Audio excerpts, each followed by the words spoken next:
Terrienne. Très heureux de vous retrouver. Notre invité principal ce soir, c'est Jean Dujardin, mesdames et messieurs.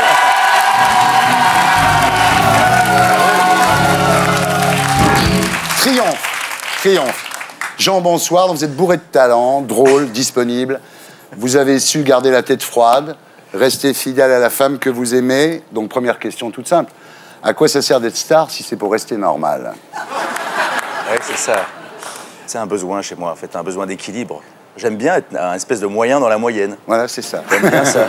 Il y a Lucchini qui a dit « Ce mec est bizarre, ce n'est pas net, il est trop normal. Ouais, » C'est suspect un peu. Ouais. Ça l'inquiète, lui. Non, mais ça l'inquiète, lui. Alors, Jean, vous connaissez l'émission. En P1, nous serons tous les deux. Nous parlerons de vous, de votre enfance, de votre carrière, de votre succès, de votre mariage. Ouais. On fera le bilan après 3 mois. Vous avez réussi à tenir question fidélité? Putain, t'attaques violent, quoi. 3 mois, c'est chaud, quand même. Écoute, j'ai pas le temps, quoi. Ah ouais. Je te jure, pas le temps. C'est gentil de dire ça. Non, j'adorerais ça, je te jure. Hein. Ouais. Non, vraiment, je mets pas le temps. Alors. En P2, nous recevrons 2 nouveaux invités pour commenter avec nous l'actualité de la semaine. Véronique Vasseur, ex-médecin-chef de la santé, qui publie chez Flammarion le récit de son passage malheureux en politique sous la bannière UMP. Le livre s'appelle « Moi aussi, je me suis fait baiser par Sarkozy ». Mais en fait, elle a dû changer le titre et ça s'appelle quand même « Le panier de crabe ».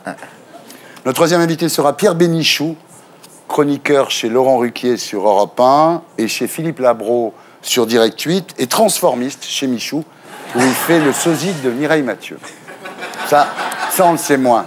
En P3, après le zapping et Guillon, nous accueillerons notre invité du samedi 20h, ce soir William Régeau, pour son livre témoignage sur les maisons de retraite, « Maman, est-ce que ta chambre te plaît ?» aux éditions privées. Il raconte des choses insoutenables sur la maltraitance infligée aux personnes âgées. Et le seul endroit où on s'occupe encore aujourd'hui un peu des vieux, c'est le plateau de Vivement Dimanche. Alors, cette année, il y a une nouveauté dans l'émission. Je donne mon numéro de portable. Donc, les gens qui ont des commentaires, des critiques, des idées, peuvent m'appeler. On écoute le premier message de cette semaine. Ouais, salut Thierry, c'est Adrien, l'appareil du Luxembourg. Vu que la vie est chère ici et que tu as le même costard et le même t-shirt depuis plus de 30 ans, je voulais juste te demander la marque de ta lessive. On continue. Salut Thierry, c'est David de Paris. Voilà, moi je travaille à France Télécom. Et bah voilà, j'ai pas du tout envie de me suicider, donc il faut pas écouter tout ce qui se dit dans la presse, quoi. Non, je déconne. Je bosse à France Télécom et ça va pas. Bien, on passe maintenant au SMS. Alors, faut dire à Thierry d'arrêter de partager ses pétards avec les invités. Lefebvre paraît presque sympa, ce qui paraît de la science-fiction. C'est vrai que Frédéric Lefebvre, la semaine dernière, était assez sympathique. Voilà, l'émission s'appelle « Salut les Terriens » et l'orchestre « Les Gréments de Fortune ». Alors, Jean Dujardin, rebonsoir. L'amour que vous porte le public s'explique par votre talent, évidemment, par vos rôles, que vous choisissez toujours aussi bien. Mais il y a quelque chose de juvénile, je trouve, et c'est ça qui est plaisant, dans votre rapport au cinéma. Vous dites, le cinéma, c'est quand même un jeu de petit garçon. Quand on me dit, tu es un agent secret, je ne vais pas dire non. Bah ouais. Mais c'est tout ce que je sais faire, en fait. Ouais. Mais je crois que c'est qu'à un moment, t'es gamin, tu joues dans ton jardin, adolescent, tu fais le con en classe, t'es branleur, et d'un coup, tu deviens acteur. Ouais. Mais c'est la même chose, en fait. C'est ça. Vous dites, il n'y a qu'une seule chose que l'on recherche dès qu'on sort du ventre de sa mère, c'est exister, avoir sa place aux yeux des autres. Alors pour vous, ça n'a pas été facile d'avoir votre place aux yeux des autres. Hein. Pourquoi? Bah parce que quand vous étiez petit, c'était une catastrophe. Vous étiez un gamin heureux, mais un écolier désespéré quand même, Jean. J'étais une merde. Ouais. Je disais, tiens, on va appeler du jardin au tableau, on va bien rigoler. Ouais. Il y a des bouquins comme ça qui m'ont touché, comme Chagrin d'école de Pénac. C'était assez réconfortant parce qu'il disait, on est un cancre toute sa vie finalement, mais ça veut pas dire qu'on fout rien, ça veut dire qu'on y pense et on fait tout en fonction de ça. Ouais. Et donc c'est vrai que je veux plus me retrouver au tableau comme une merde. Ouais. Alors, quand vous étiez en CP, vous n'arriviez même pas à écrire sur les lignes. Non, c'est vrai. Il écrivait entre les lignes. Non, mais c'est incroyable. Quel mauvais élève. Oui, c'est vrai, j'avais du mal. Je ne voyais pas les lignes. Ouais. J'avais tellement pas confiance en moi que je ne voyais pas les lignes. Ouais. C'est fou. Hein. Alors, évidemment, la question, c'était qu'est-ce qu'on va faire de toi, mon pauvre Jean? C'est un peu ça. Et alors, un jour, votre mère vous a amené voir un psy. Oui, en fait, il est... Il avait une malformation aux 2 mains, comme ça. Il avait 4 doigts comme ça. Il disait, qu'est-ce qui va pas, Jean? Et après, je rentrais le soir, je disais, jamais, moi ça va bien, mais lui, il a les mains des schtroumpfs, quoi. Il a 4 doigts, c'est les mains de Mickey. Comment tu veux que on me fait dessiner, je comprends rien du tout, tu vois. Mais après, je me suis fait tester encore par d'autres mecs. On m'a envoyé voir un autre psy qui me disait, si je te dis cuir, Jean, bois, Jean, ça te dit quoi, etc. Il me fait tout un test. Et à la fin, le mec, il note, il faut absolument que ce gamin ne fasse aucun métier artistique. Aucun. C'est pas pour lui. Alors, vous avez eu le bac à l'oral. Ouais. Grâce à Baudelaire, ça c'est très surprenant. Grâce à Recueillement. Oui. Ouais. C'est quoi le poème? Sois sage, ô ma douleur, et tiens-toi plus tranquille. J'ai le début, mais après, je sais plus. Bah ouais, mais c'est déjà pas mal. Hein. Ouais, c'est ça. C'est déjà vachement bien. Ouais, ça. Alors, quand vous avez eu le bac, vous donnez le papier à votre mère en disant maintenant je veux travailler, quoi. C'était fini pour vous les études, vous ne vouliez plus jamais entendre parler. Moi, quand j'étais petit, je voulais être grand. Donc ça y est, j'avais admis sur le papier. Ouais. Donc j'ai dit voilà, maintenant, je vais travailler, je vais avoir ma bagnole, je vais avoir mon salaire, et vous me foutez la paix, et je vais faire mon truc, je vais faire ma vie. Je savais que j'avais le service militaire. Mais heureux, tu peux pas t'imaginer. Ouais. Alors, les premiers sketchs, vous avez fait où? Dans une cave, c'est vrai ça? Ouais, dans une cave au bout de la rue de Lappe, qui s'appelle le bar Les Portes, en fait. Ah ouais. Ouais, ça existe encore. D'ailleurs, il y a une petite cave en bas en voûte, quoi. Et je suis allé voir le mec en bas à l'époque, et je lui ai dit, vous avez une cave, j'ai un spectacle, est-ce que je peux faire quelque chose chez vous? Il m'a dit, mais j'ai jamais fait ça. J'ai dit, mais moi non plus. et donc, du coup, je suis monté sur scène. Il y avait juste 3 Chinois et 2 touristes, et avec des bières, etc. Ils écoutaient pas, mais c'était pas très grave, je jouais pour moi. Et ensuite, il y a eu le bar L'Entrepote, et je suis allé à L'Entrepote en face. Et puis je lui ai dit, mais en revanche, c'est plus cher. Ouais.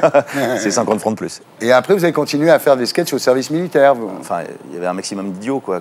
Voilà. Ouais. Il y avait des modèles. Il y a pour qui parlent très mal français, c'est des sketchs toute la journée, quoi. Ouais. S'ils parlent comme ça, c'est toujours comme ça. À partir du moment où ça, tu comprends pas, si tu comprends pas ça, c'est pas mon problème, c'est race. Parce que c'est clair, dans ta tête, on n'est pas des animaux. À partir de là, jardin.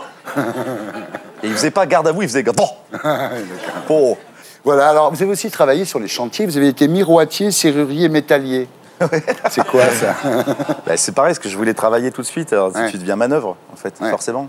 T'as un petit salaire, et je fais 6 mois de miroiterie, je me suis coupé la main.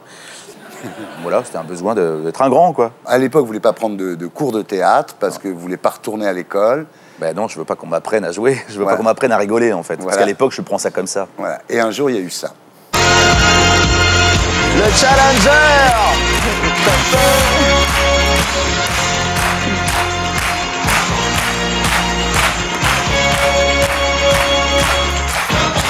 Ça, tu peux pas savoir ce que ça me fait. Ah ça. ouais. Ça, c'est terrible, ça. J'ai envie de pisser, là, tu vois. Je te jure, je suis au Baltard.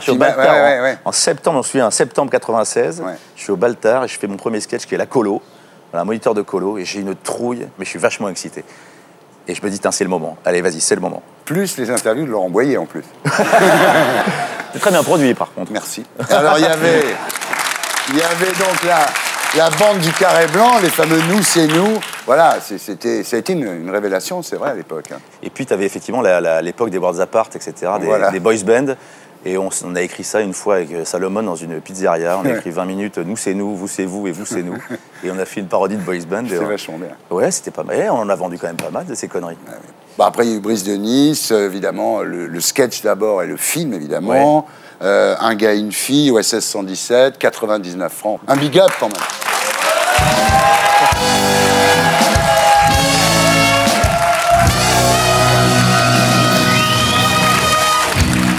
Voilà, et le prochain film sort mercredi, donc c'est Lucky Luke. Ouais. Vous avez dit un truc très marrant, qui va très bien avec votre côté gosse comme ça. Quand j'ai enfilé le costume pour la première fois, mes jambes se sont naturellement arquées. Ouais. J'ai les talons biseautés, en fait. Ah, c'est pour ça? Ouais, c'est pour ça. C'est une saloperie, en fait. Le costume de Lucky Luke, c'est quand même un truc un peu improbable. T'as une chemise jaune, un foulard rouge, c'est un peu carnaval, quoi. Là, tu dis, il faut être glamour avec ça. Et ce qui est super, c'est qu'on le joue tous au premier degré, en fait. Vachement. En fait, je voulais pas jouer du tout un acteur de comédie qui se déguise et qui balance des vannes anachroniques, etc. Je voulais jouer la partition et dire ne m'appelle plus John, je suis Lucky Luke. Ça, j'aime beaucoup. On regarde à quoi ça ressemble.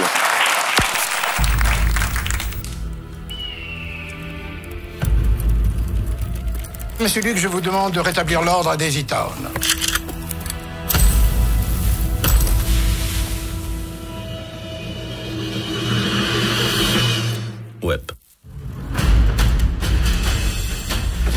Bienvenue dans ma ville. Et une femme a mis un jour un nom sur ta tête d'espadon. Pas de poker. Mais sur le 17, il y a déjà 16 shérifs qui t'attendent au cimetière.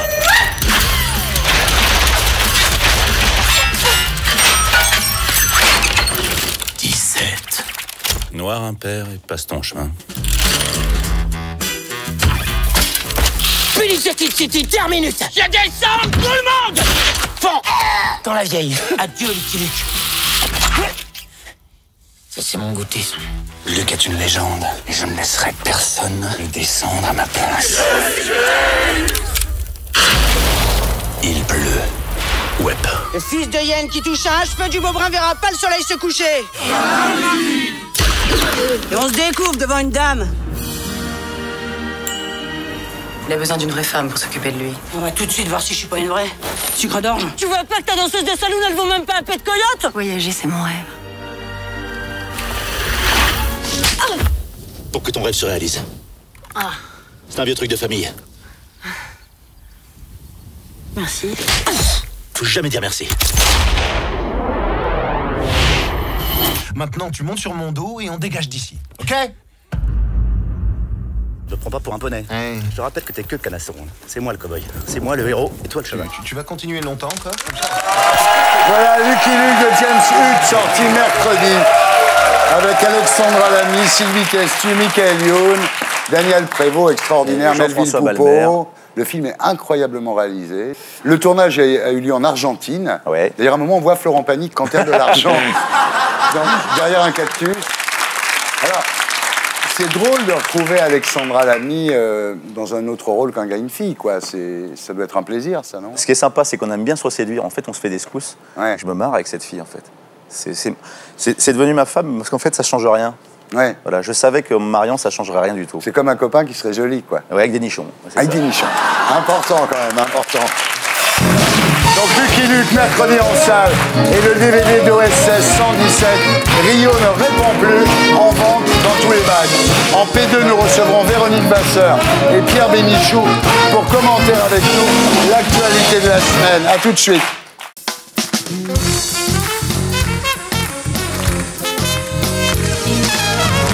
Rebonsoir les terriens, rebonsoir les terriennes. Nous sommes toujours en compagnie de Jean Dujardin, mesdames, messieurs. Et nous accueillons Véronique Vasseur et Pierre Bénichou. Bonjour. Alors, Véronique Vasseur, bonsoir. Bonsoir. Ancien médecin-chef à la prison de la Santé. Vous travaillez comme praticien hospitalier à Saint-Antoine, auteur de plusieurs livres à succès. Vous avez été enrôlé dans la politique par le candidat Sarkozy en 2006. Vous vous êtes présenté aux législatives et aux municipales sous la bannière UMP. Vous avez perdu. Mais surtout, vous avez découvert que le monde de la politique, c'est de l'hypocrisie, des combines, des coups bas, des faux combats, des passe-droits, et que le Père Noël n'existe pas. C'est vrai, votre livre, des fois, Véronique, c'est un peu oui, fait de la politique quand même. Mais complètement. Hein? Je suis complètement néophyte. Ah oui, parce que je suis complètement. totalement apolitique et Ouais. je pensais bien que ce serait pas facile. Je pensais pas que c'était si médiocre. Ouais. C'est ça qui m'a beaucoup frappée et c'est pour ça que j'ai pris la fuite. Alors justement, vous racontez tout ça dans un livre qui s'appelle Le panier de crabes chez Flammarion. Vous dites, je savais que c'était ni sympa ni tendre, mais surtout j'ai trouvé ça médiocre et grotesque. Mais déjà, est-ce que c'est pas grotesque, au départ, de faire partie des sarkozystes de gauche? C'est un peu comme les nègres du Front National. Oui, Je veux non, dire, c'est complètement... Sarko, il a entièrement boulotté la gauche en faisant venir des tas de gens de gauche. Et moi, j'étais pas de gauche, j'étais pas de droite, j'étais rien. Ouais. Mais j'étais séduite par Nicolas Sarkozy. Ouais. Et de toute façon, étant donné que sinon c'était Ségolène Royal, bon, Ouais. le choix était déjà... Elle vous faisait tout flipper, fait. Ségolène. Hein? Ah, complètement, Ouais, complètement. ouais. Alors, on vous envoie dans le 13e arrondissement, donc dans Chinatown. Pourquoi vous étiez la seule qui savait manger avec des baguettes, non? C'était quoi? C'est quoi l'idée au départ? L'idée, c'est la prison de la santé. Ah oui. Voilà, et l'ancien médecin-chef, et voilà, je suis parachutée là. Puis alors, faut voir à quoi on a affaire, là, à un moment. Donc, vous travaillez avec Françoise de Panafieux, évidemment, pour les municipales. Et donc, elle est dans le 13e, donc communauté chinoise, et elle dit, je connais très très bien la communauté chinoise, mon père était ambassadeur au Japon. C'est Bah fou. oui, Ouais. c'est comme si tous les gens qui avaient les yeux bridés faisaient partie du même pays, quoi. Alors, effectivement, vous comprenez très vite que tout ça, c'est une question de com, d'affichage, que vous êtes une potiche, en fait, que vous êtes un peu comme Faudel et Doc Gynéco. Désolé, Véronique, hein. Oui. C'est pas une insulte.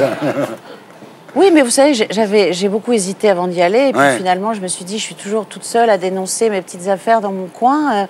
On me donne l'occasion. Si j'arrive, eh ben, je ferai ce que j'ai à faire. Ouais. Donc j'adhère au Parti radical en me disant, ils sont plus humanistes, plus Ouais. idéalistes. Et bien- Borloo est jamais venu vous soutenir une seule fois. Non, jamais. Et Sarkozy, vous l'avez vu une fois, c'est un meeting dans l'Est, il arrive backstage, il change de chemise, et là, il vous dit, vous êtes formidable, il faut y aller, etc. Mais c'est la seule fois où vous l'avez vu, en fait. Voilà, c'est tout. C'est tout, évidemment. Ouais. Très décevant, hein, comme Très. expérience. Ce que je pensais, c'est que la prison de la santé aurait dû vous endurcir, vous tanner le cuir un peu, et finalement, non. C'est un truc qui vous bouffe. Vous avez plus de vie. C'est d'un cynisme absolu. On est épuisé. On n'a plus de week-end. On n'a plus de soir. On n'a plus rien. Il n'y a plus de vie. Il n'y Ouais. a plus d'enfants. Il n'y a plus de famille. Il n'y a plus rien. Voilà, Et c'est aujourd'hui, alors tout. Et Vous en êtes aujourd'hui, où quoi politiquement? Rien. Rien. Non, rien. Ah ouais. Ben, ils ont bien fait de ne pas vous élire, alors.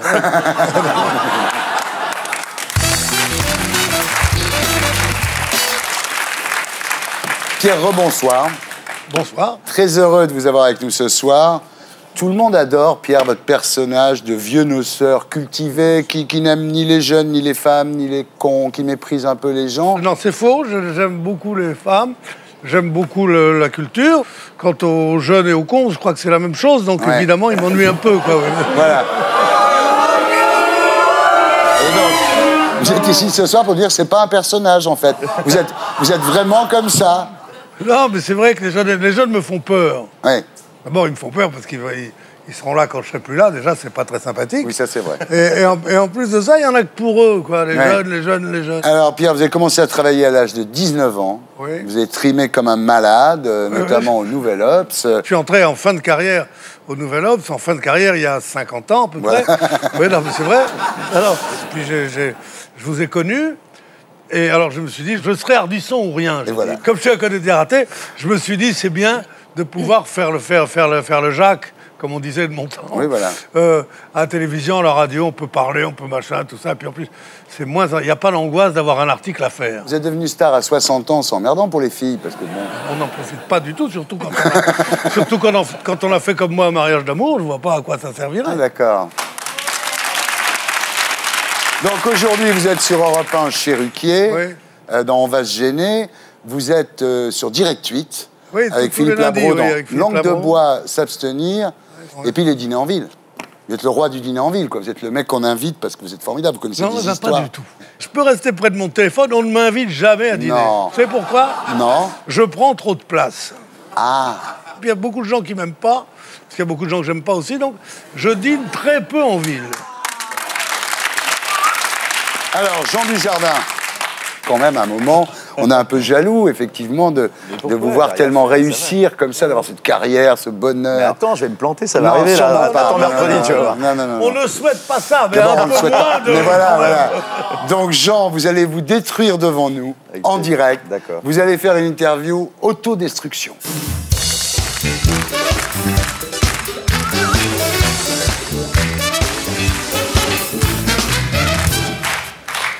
Qu'est-ce que vous ne supportez pas chez Jean Dujardin?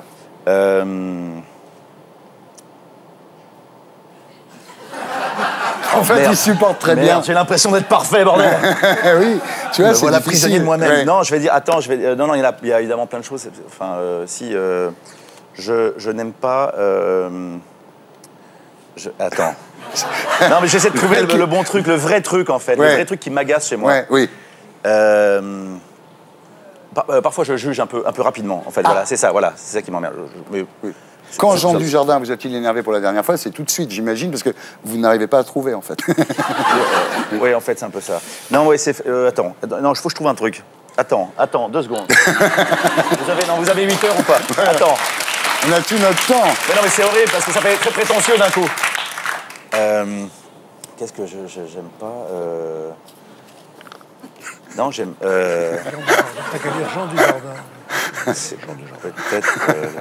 Putain, Quel connard. Je te jure. Je trouve pas Quel du tout... connard. Non, je te jure. Je trouve pas. Non, mais genre, il y a peut-être... Ah, qu'est-ce que je n'aime pas chez moi? Oui. Oui. Oui, voilà, c'est ça la question. C'est quoi, alors? Mes mollets. Ah, tes mollets. Mes mollets. Voilà, les mollets. À part les mollets, tout est bien en même temps. Ouais, non, si, Je t'ai jamais vu à poil. Ouais, non, le nez aussi, le nez. Le nez, bien. Ah si, non, ça, là, ça. Ah oui, c'est vrai, tout à l'heure, j'ai remarqué au Ça, c'est maquillage. terrible, ça. Ouais. Oh la vache. Il a un problème de dents, Dujardin. Il n'est pas si bien que ça, finalement. Non, Quel est le défaut majeur de Jean Dujardin? Putain, la jalousie. Ah, la jalousie. Oui, c'était même une pathologie. Ah ouais. Je travaille dessus. Hein. Ouais. Elle est où, Alexandra, là? Elle est à Nice. Et qu'est-ce qu'elle fait à Nice? J'en sais rien, je vais appeler. Qu'est-ce que vous pourriez nous raconter de plus humiliant sur Jean Dujardin? J'ai des trucs de cul assez rigolos, quand Ah même.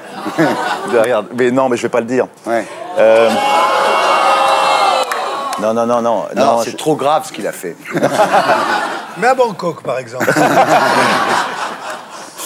Ah, des trucs que je fais moins maintenant, mais quand, par exemple, on t'envoie un scénar, Ouais. et tu lis le scénar, ça te plaît pas super, et t'es assez content de tomber sur la boîte vocale du mec. Ah oui. Ah Tu oui, vois, et ah tu oui. fais, je suis désolé, je pourrais pas faire le film, tu trouves des trucs, Tellement machin, plus t'es pas facile. bon, Ouais, voilà, c'est ouais, tellement plus facile, ouais, mais je vous ouais. rappellerai, et tu Ouais. rappelles jamais. Ouais. Et ça, c'est Voilà, moche. ça, c'est honnête de dire ça. Les Kirmani de Jean Dujardin, c'est quoi? Là, ce que je fais quand j'ai la barbe, ça, Ouais. ça, je m'aumoute aussi mon sourcil, comme ça, sans arrêt. Quelle horreur. Ça, c'est très, très chiant. Oui. Et parfois, je fais même des variantes comme ça. Ah, ouais. Sinon, je suis très ordonné. Ah, t'es maniaque? Ben, je sais pas, peut-être que ma femme pourra le confirmer, mais elle est très bordélique et moi, je suis très ordonné. C'est pareil. Moi. Donc, j'ai tendance en fait, à ranger Moi énormément aussi. derrière elle. Tu vois, je passe Ouais. et je range et des fois, je fais des trucs à la poubelle alors que... Putain, voilà, moi, pareil. Tu vois Oui. des trucs- Mais c'est normal, elles ont qu'à pas laisser ce bordel. Hein. Quel est le film de Jean Dujardin que vous avez pu regarder là? Vraiment, vous vous dites, quelle merde. Ça va être Bienvenue chez les Roses, le premier, Ouais. où j'étais très flippé. J'étais très, très, très mauvais. Si vous voulez le regarder, je vous invite. J'avais très, très peur. Ouais. Et donc, je perdais tous mes moyens et je peux pas regarder ça. C'est une mauvaise période. Et d'ailleurs, après ce tournage, je me suis promis que plus jamais je flipperai comme ça dans ma loge, à ressasser mon texte, etc. Ouais. Je me suis dit, maintenant, ça Tu suffit. dis, c'est pas la peine. T'as ta place, point. Allez, vas-y. Au fond, qu'est-ce que Jean Dujardin aura raté dans sa vie? J'ai tendance à corriger le truc, mais j'ai raté des années de mes fils.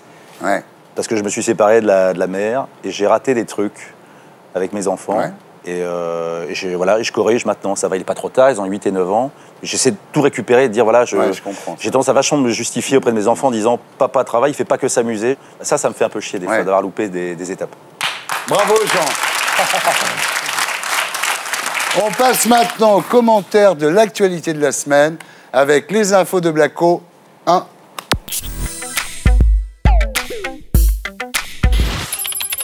Les Sarkozy, c'est comme les Auvergnats. Quand il y en a un, ça va. C'est quand il y en a beaucoup que ça pose des problèmes.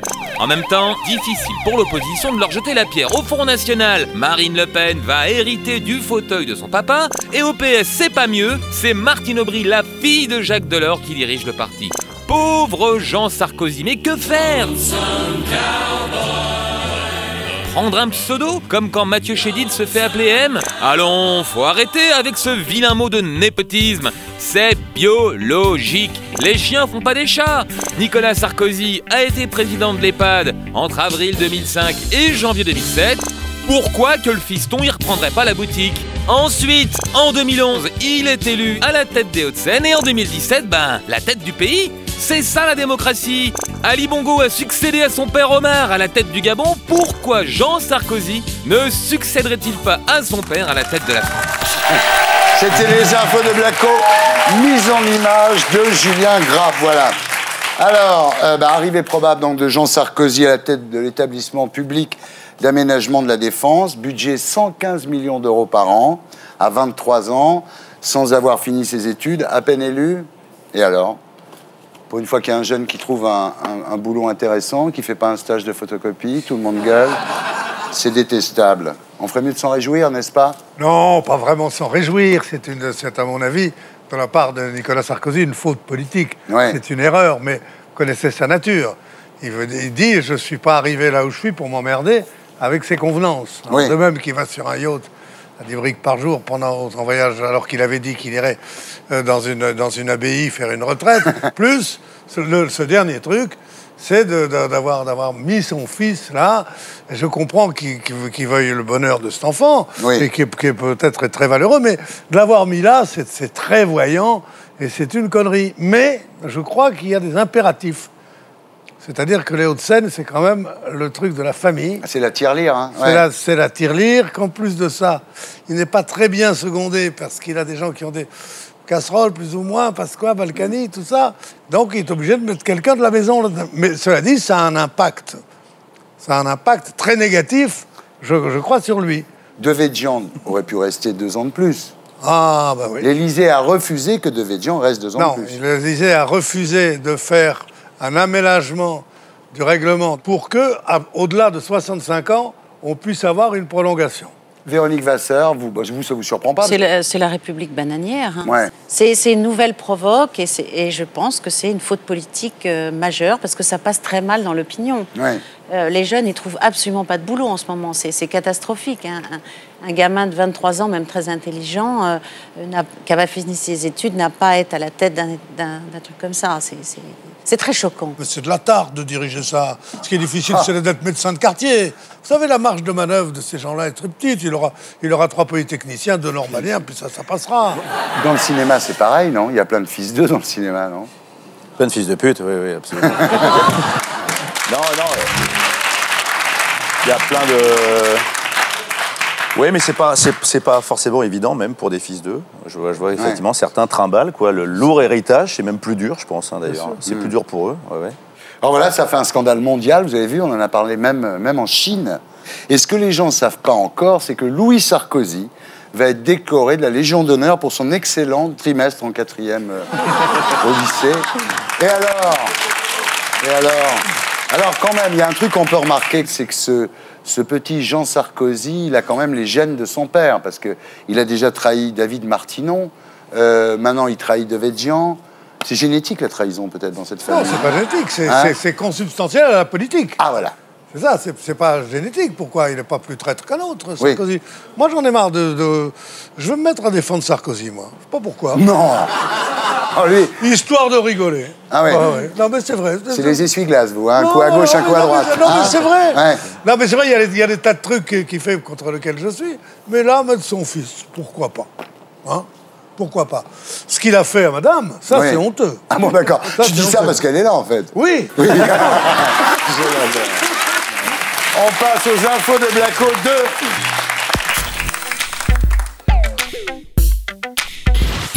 On se moque des Américains qui n'arrivent pas à choper Ben Laden. En attendant, les flics français n'ont toujours pas chopé Jean-Pierre Trébert. Il court, le furet du bois, mesdames.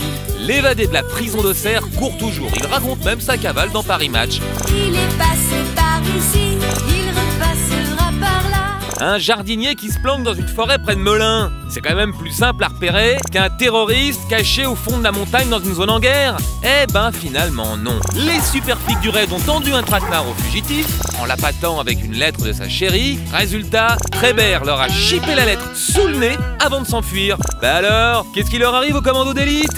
C'est Domenech qui les entraîne ou quoi? En tout cas, si ça devient chaud pour Ben Laden dans sa grotte au Pakistan, il peut toujours venir se planquer dans la forêt de Melun. Là-bas, il sera peinard. Et les infos de Blacko. Alors c'est incroyable, vendredi dernier, les policiers du raid ont raté Trébert dans la forêt Bonbon à cause, je cite, de mauvaises conditions météo. Voilà. Alors je dois transmettre un message du raid à Jean-Pierre Trébert, s'il pouvait revenir vendredi prochain à 19h avec un t-shirt jaune en criant « C'est moi Trébert ». Ben, ça arrangerait les gens du raid. C'est incroyable. Le mec, il s'évade dans un carton, il va se cacher dans une forêt à côté, ils l'ont toujours pas trouvé. Tu mettrais ça dans un film, les gens diraient c'est pas crédible, quoi. C'est surréaliste, non? Il a préparé son coup comme un dingue, non? Non, je suis sûr que non. Il connaît la forêt, il savait qu'il y avait des caches. Ouais. Moi, je trouve ça extraordinaire. Ouais, dommage qu'il n'ait pas un physique sympathique. C'est son et que ce qu'il est soupçonné d'avoir fait était absolument ignoble. Sans ça, s'il était beau, qu'il n'avait tué personne, je trouverais ça formidable. Ça serait Robin des Bois, oui, ça serait, bien sûr. Mais il ne se cacherait pas, vous me direz. Hein, il ne se cacherait pas. Ouais. Mais il est quand même assez malin. C'est ce qu'il a fait. Il a mis un sombrero et tout le monde l'a pris pour un champignon, en fait. Ou alors, il faut envoyer l'armée et risquer des morts, des trucs comme ça. On ne veut pas pour ce type-là qui un beau jour sera affamé. Parce que moi, c'est comment il bouffe. C'est ça que je me demande. Oui. Comment il bouffe? Pas bouffer des herbes tout le temps. En tout cas, ce qu'on peut dire après toute cette histoire, c'est que Denis Brognard a remis à Trébert le totem de l'immunité et qu'il est tranquille jusqu'au prochain conseil. Ce qui est déjà pas mal. Bien, on continue avec les infos de Blacko 3.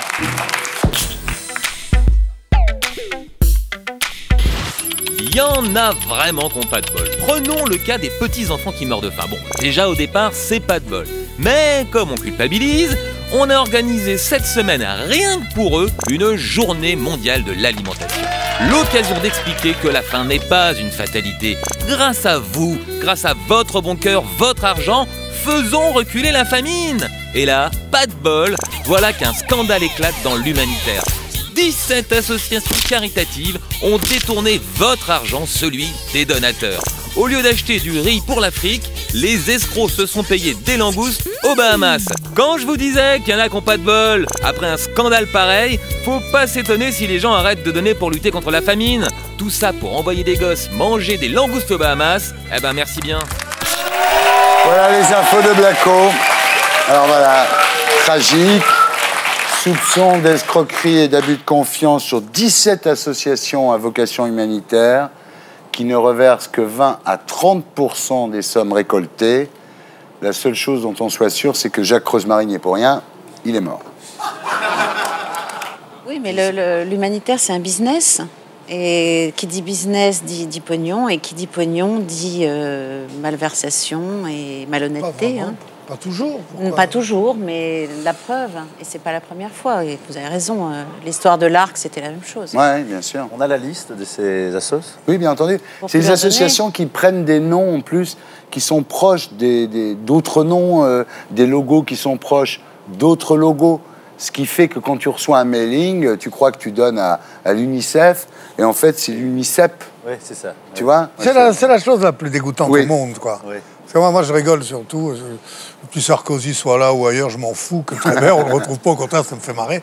Mais en revanche, les gens qui, sur la misère du monde, sur la générosité personnelle de chacun, vont se payer sinon des langoustes aux Bahamas, du moins des 4x4, ça me rend absolument hystérique. Et ça, je comprendrais une réaction populaire, une sorte de furie qui prendrait les victimes de ces trucs-là. Parce que les voleurs, ce qu'on aime bien avec les voleurs, c'est quand ils prennent aux riches. Mais là, ils prennent le peu de pain qu'on peut donner à ces gens-là.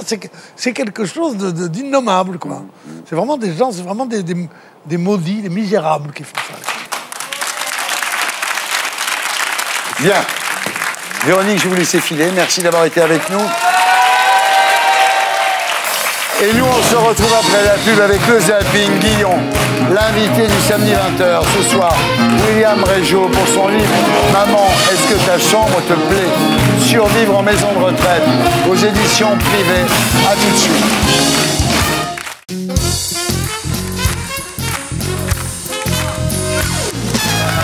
Rebonsoir les terriens, rebonsoir les terriennes.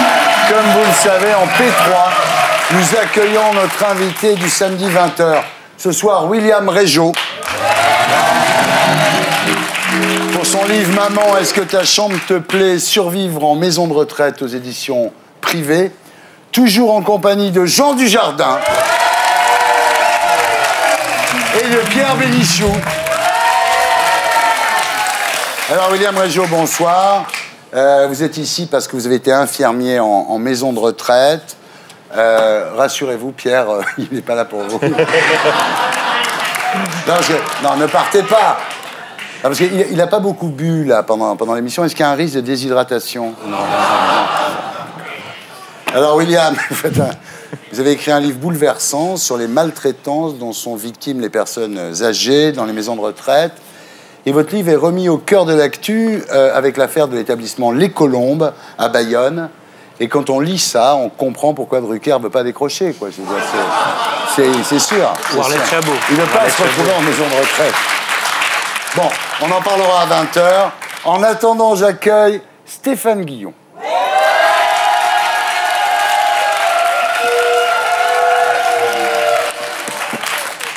Mais d'abord, le zapping. Voilà, c'était le zapping. À vous, Stéphane, pour la semaine de Guillon.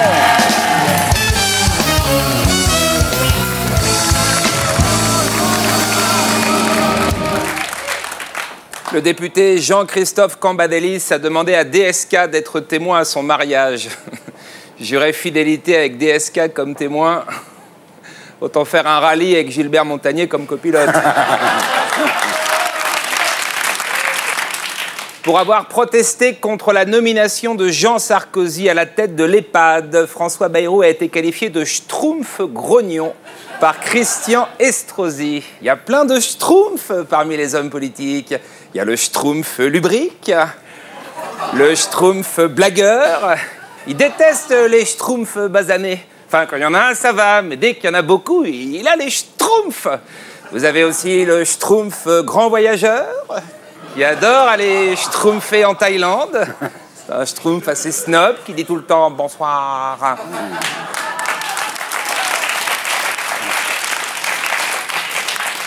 Et enfin, vous avez le schtroumpf fils à papa. C'est un schtroumpf simplet qui systématiquement redouble sa première année de droit. Mais comme son père, c'est le grand chef schtroumpf, il décroche des super boulots. Et là, tous les schtroumpfs faillots applaudissent.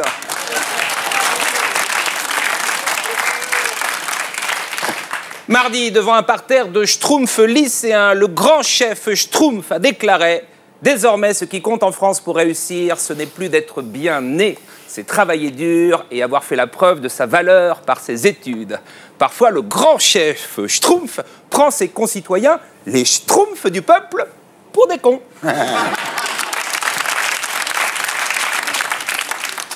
Brigitte Bardot dénonce un nouveau scandale, Frédéric Mitterrand, cette fois-ci avec un labrador de 6 ans.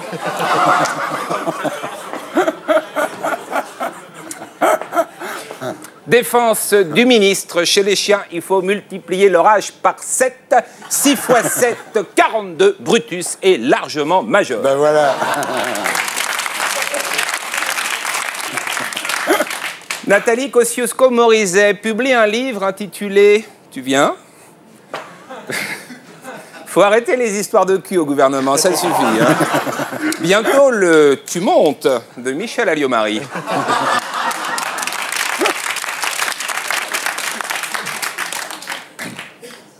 Où est passée la grippe A, s'interroge le Parisien. Ah bah ouais, on s'est acheté des masques, on se fait plus la bise, on se lave les mains avec des solutions hydroalcooliques qui coûtent la peau du cul. On n'a pas fait tout ça pour rien. Puis s'il n'y a pas la grippe, ce serait terrible pour le gouvernement. Encore une promesse non tenue. Les Allemands ont mis au point un vaporisateur nasal qui améliore la mémorisation. Bah, ça existe depuis longtemps, c'est la cocaïne.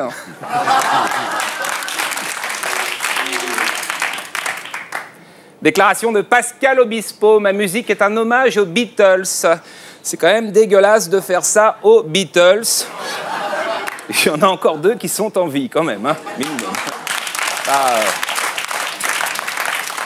Déclaration de Karl Lagerfeld. Les femmes rondes n'ont pas leur place dans la mode. En revanche, est-ce que les vieux épouvantails teints, décolorés et sentant la naphtaline ont leur place dans la mode?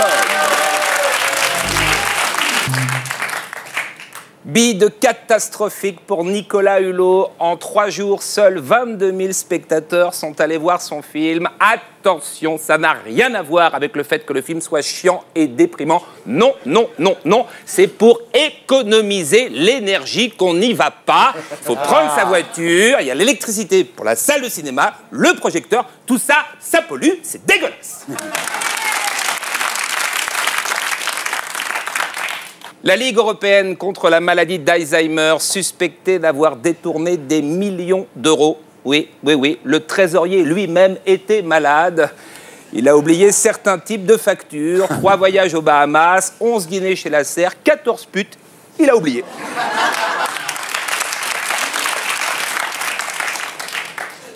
Et on termine. On termine sur une phrase terrible de Jean Sarkozy. Lorsqu'on s'appelle Sarkozy, les choses sont parfois plus difficiles. C'est vrai, j'ai eu sensiblement la même enfance que Jean Sarkozy, cours privé, vacances au ski, femme de ménage à la maison. Et je peux vous dire qu'on passe des moments super durs. Faut se battre, s'il vous plaît. Faut se battre 2 fois plus que les autres. Excusez-moi Thierry, à la semaine prochaine. Merci beaucoup. Voilà, Stéphane Guillon, qu'on retrouve ici la semaine prochaine. Et d'ici là, sur le site canalplus.fr. Et maintenant, on passe à l'invité de 20 ans.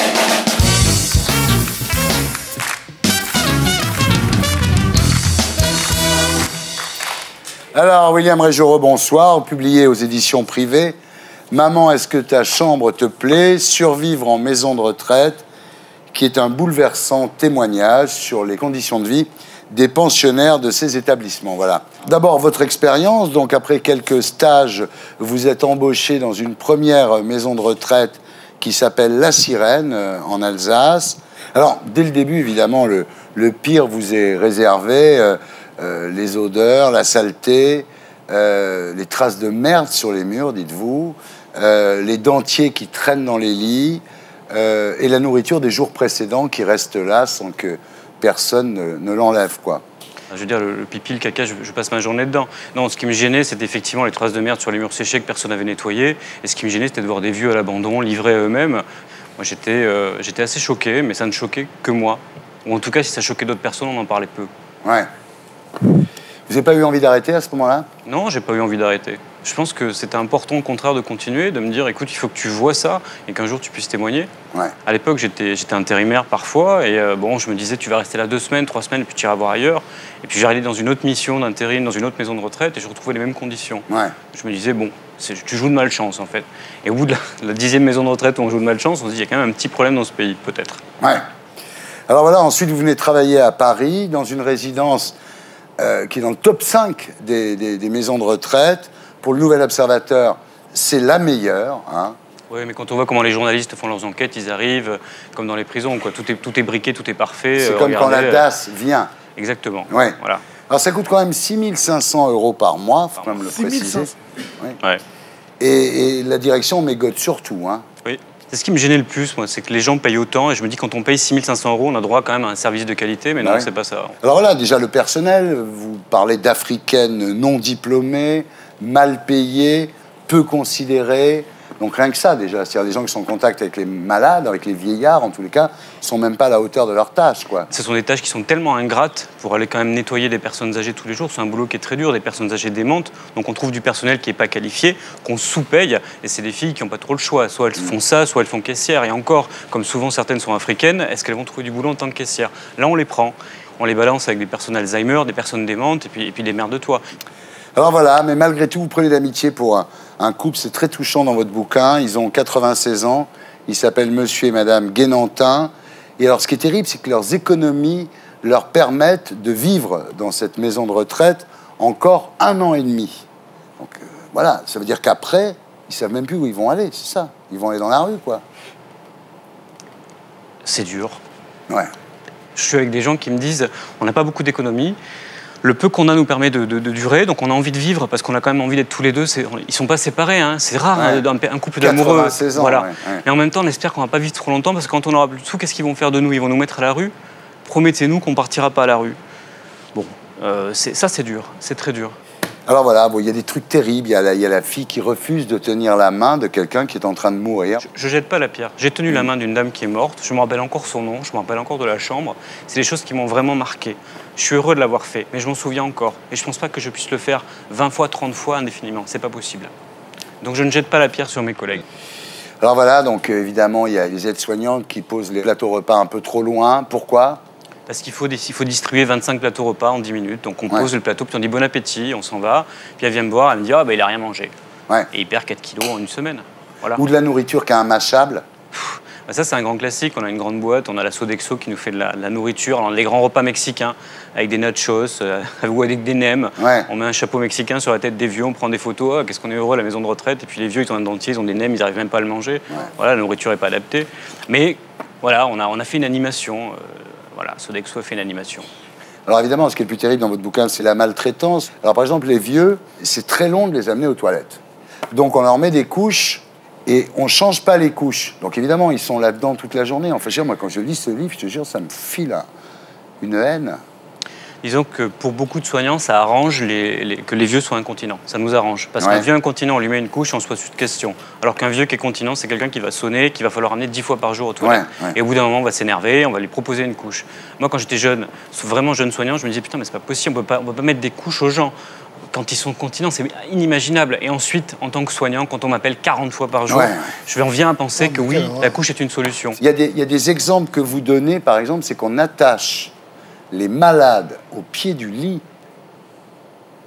comme un chien en laisse, quoi. C'est vrai, ça, non? Alors, on a le droit d'attacher les malades, mais sur prescription médicale. Jamais au pied du lit comme un chien. On peut attacher quelqu'un, il y a des déments qui peuvent se maltraiter eux-mêmes, se frapper eux-mêmes. Donc, on a le droit de les attacher avec une ordonnance. Par contre, oui, je parle d'une dame qui m'a expliqué, qui m'a raconté ce cas dans le 77, où on attachait des patients comme des chiens. Mais ça, c'est fréquent. Moi, je l'ai vu dans des endroits où on attache les patients au fauteuil pour pas qu'ils se lèvent, parce que s'ils se lèvent, ils vont déranger le soignant. Alors, c'est cinglé, cette histoire. Bon.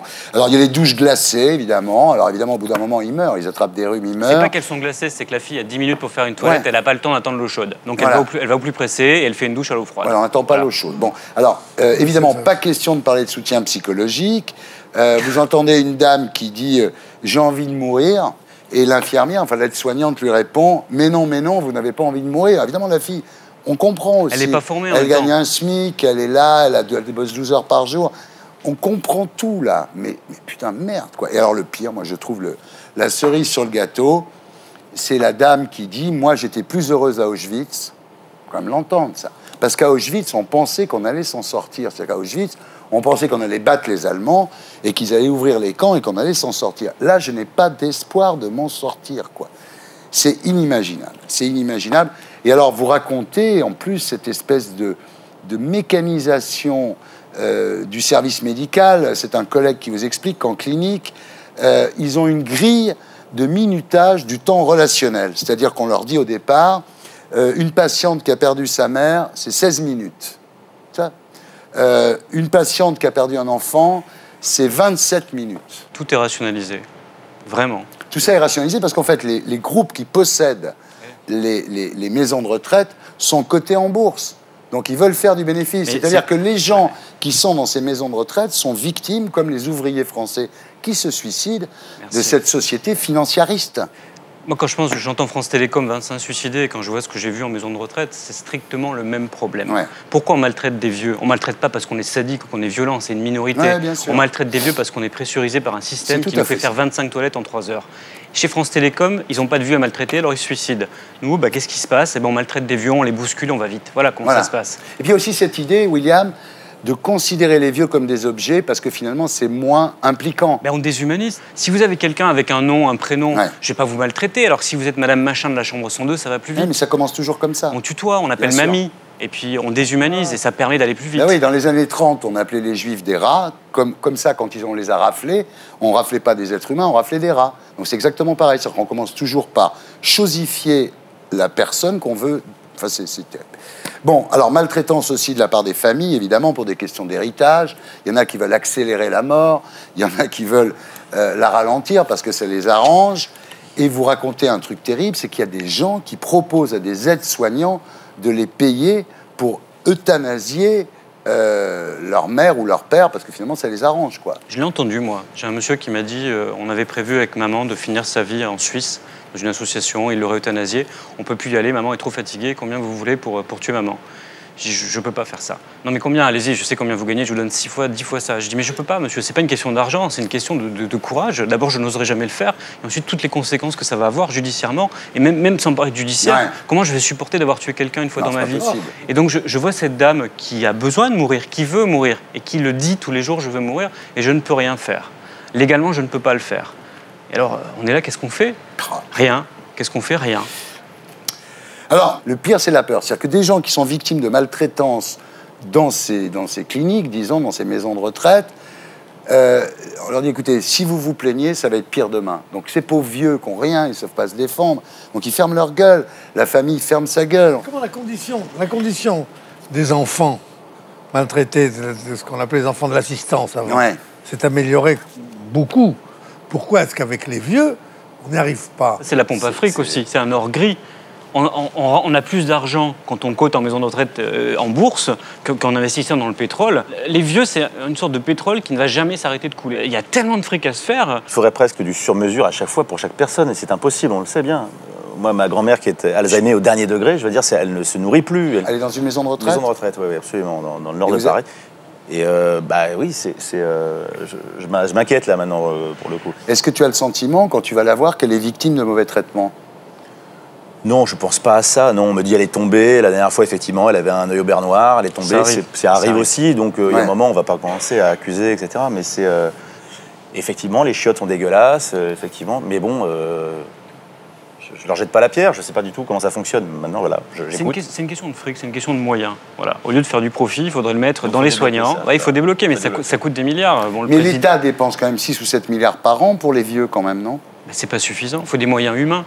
Mais si on faisait à vos enfants ce qu'on fait à vos vieux, il y a beaucoup de crèches qui fermeraient. Mais de suite, tu aurais le Parisien qui serait là, tous les médias seraient là. Mais les vieux, on les voit pas, les vieux n'existent pas. Les vieux nous font peur de toute façon. On veut pas vieillir, ça nous emmerde de vieillir. On veut pas, c'est les autres, les vieux. Puis regardez les reportages qu'on voit à la télé, à chaque fois on voit 10 vieux alignés en train d'écouter de la musique. On veut pas voir ça. Comment ça se fait qu'on l'apprenne maintenant, ça?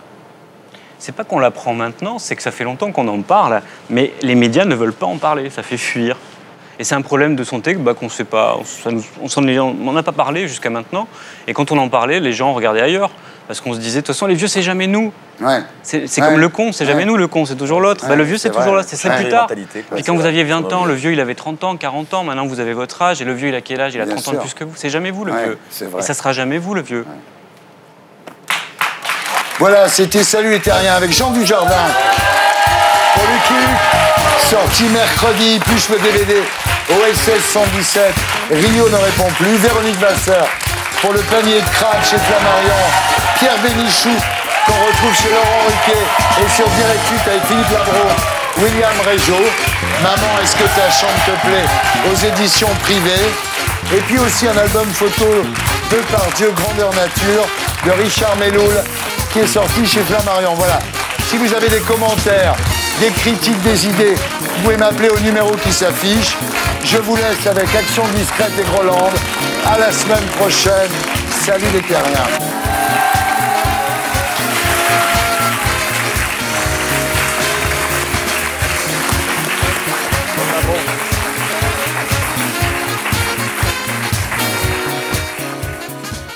Et pour être sûr de ne rien rater de Inarditube, abonnez-vous et mettez un pouce bleu.